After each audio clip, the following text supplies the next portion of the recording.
ground. So it's touchscreen time, and the Raiders' chances of fixing this and getting into the playoffs.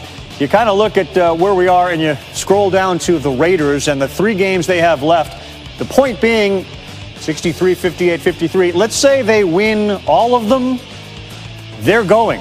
But if you eliminate this and give this a loss, they're not going. If you give this a win and that a loss, they're not going. If you give these 2 a win and this a loss, Matt, it says that they have to do that. They got to win all 3 as a way to get into the postseason. Love the touchscreen. Love the touchscreen. Yeah, I always wondered what it would have been like to watch Beethoven compose in person. I feel like I just got that. Thank you. Thank you. Grabbing the touchscreen. Conductor. Couple of Beethovens here with football, Orlovsky and Spears. Dan, what's the likelihood that the Raiders win their final 3 games to make the playoffs? Yeah, minimal, Matt. You know, I think they can lose all 3 of their next 3 games for different reasons. I mean, they play the Chargers tomorrow night. If anyone has watched the Chargers offensively, Justin Herbert is as hot as a quarterback can be. And so you're talking about a Raiders defense that can't get lined up, they can't cover, they can't turn the ball over, they can't get off the field on 3rd down, they can't make tackles. So they're going to struggle because that Justin Herbert Chargers-led offense is going to be able to score some points against them. And then the following 2 weeks, they play the Dolphins and the Broncos, who have good defenses. And so those defenses can kind of minimize the Raiders' offense and score enough points against, again, a bad Raiders defense. I don't think that they lose all 3. I wouldn't be shocked if they do. But I do not anticipate them figuring out a way to win the next 3. Well, you know, Matt, Dan being nice, it's unlikely and probably won't happen, damn it. And you know how I'm coming in. Listen, they more than likely will lose this weekend based on what I watched against the Indianapolis Colts. And you think about the connection between Herbert and Keenan Allen. People forget. Look, I know you look at the Chargers record. The Chargers pushes everybody to the brink. And if the Raiders offense is not elite, they are going to struggle to win games. And I believe Ruggs won't be available this game. And last time we saw that, they were very limited in their offense. But Dan's right. He hit the nail on the head. Defensively, they can't stop anybody. So when you look at going forward in this picture, and we've seen a crazy year already in this league. You talk about the Broncos. They play everybody tough, even though they don't come out with a lot of wins. But the Chargers, to me, this will be the game where they're eliminated from the playoffs. So I guess everybody is already up on my pick for this game as we go into later this week.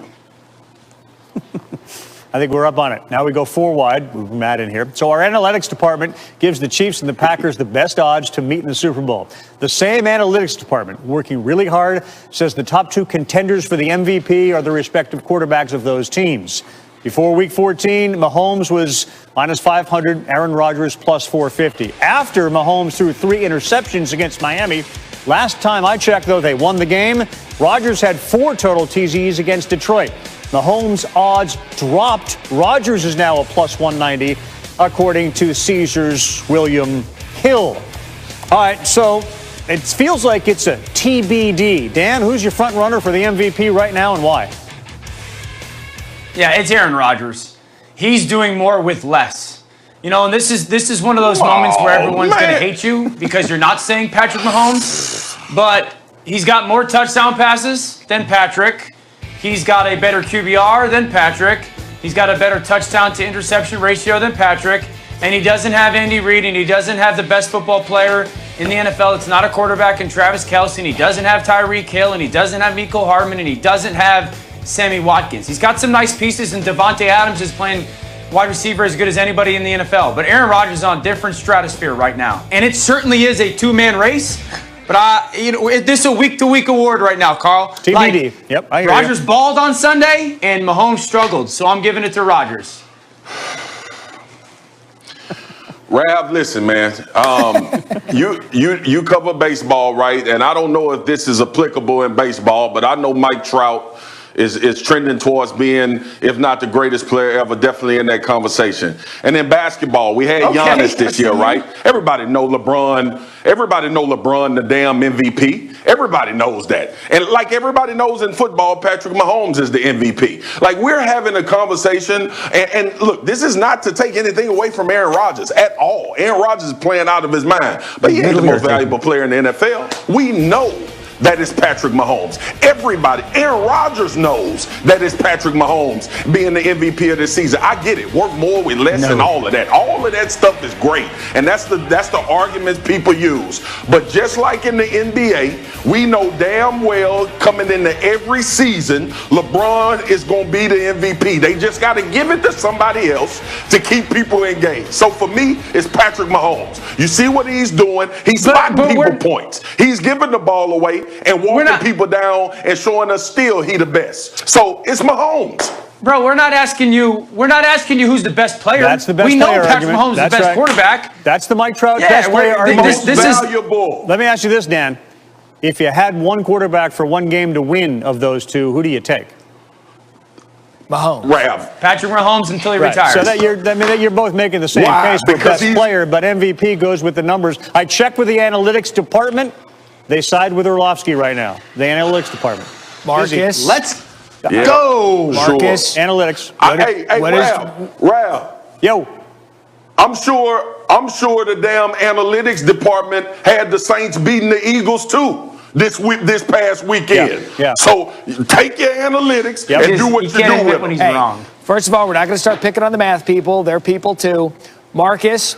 No, I love them. What has your mother said about saying damn on TV? She did. She said we're going to work on it. But this is what happens when I'm on with Dan Orlovsky. It's a mess. Marcus, every day. There were three in that segment, Marcus. There were three of them. People wonder why I say damn every day. That's four. Matt Berry and Carl, y'all work with Dan Orlovsky and see how many times you want to curse. He's a finger pointer. I haven't heard Rutledge say it. Pointer. I haven't heard Kime say it. It's kind of exclusive to you. Thank you. They don't get on his. Standards. He doesn't get on their nerves like he gets on mine. I got you. Okay, friends. That sounds like a you. It was a scary moment. What to be remain for Drew Brees, the Saints starting quarterback? He's missed the last 4 games with the ribs and lung injuries, but he is eligible to come off IR. The question remains, will we see Drew Brees against the Chiefs this weekend? For more, want to welcome in our NFL analyst, former quarterback Dan Orlovsky. And Orlovsky, Saints the 2 seed, trying to stay in the mix for that top seed and only bye in the NFC. So what is your biggest concern about Drew Brees possibly returning against the Chiefs? The opponent they're playing. You know, like Drew Brees is 40 years old and he's coming off of taking some hits right before that injury showed itself and 11 broken ribs and a punctured lung. Like that's a big deal if you're a 21-year-old. And so, you know, the hits that he took added up. And now he's going to play against the team in the Kansas City Chiefs that, Matt, this is a defense that brings pressure. I mean, they are a team that is going to come off of their bus blitzing. And a lot of times it's zero blitz, which hopefully everyone knows by now is man-to-man coverage on the outside, and everybody who doesn't have a man is going after the quarterback. And a lot of times they get a free rusher. They get one of those guys home.